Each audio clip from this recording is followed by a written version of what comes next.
What skills do you think you learnt from years kind of, helping a sound system on the road, traveling, those kind of DIY skills that you got, how has that translated into making a film like this? Because I think it feels to me like there's a lot of overlap with those sort of skills. So superficially, when you look at people setting up an illegal rave, it looks like they're a bunch of kind of freaks on drugs who don't really know what they're doing, and the party almost happens by accident.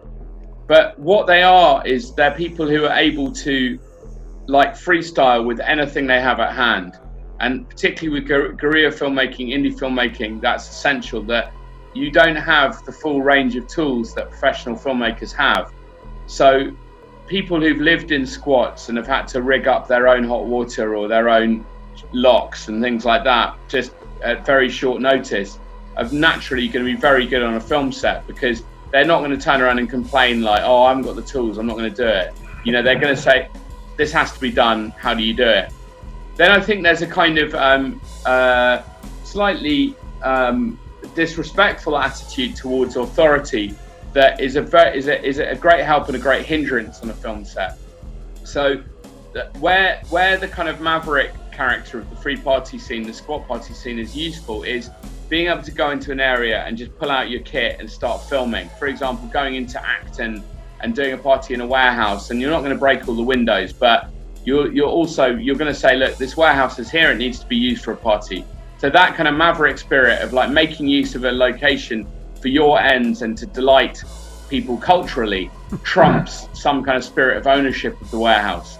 And I think that is in there. That maverick anti-authoritarian spirit is very useful for a DIY filmmaker who wants to just go into a location and get what he needs without being too scared about being arrested for it. But then the flip side of that is you need to be very disciplined on set, and you have to respect the hierarchy.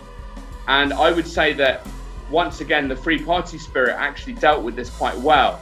The anti-authoritarianism in the free party scene was directed towards Babylon, towards the state, towards a kind of senseless authority. But it respected authority within the crew, because someone has to make tough decisions. Okay, we're going to switch the sound off now because otherwise everyone's going to get arrested, or we're going to do the party despite that fact because the movement is more important than our individual liberty.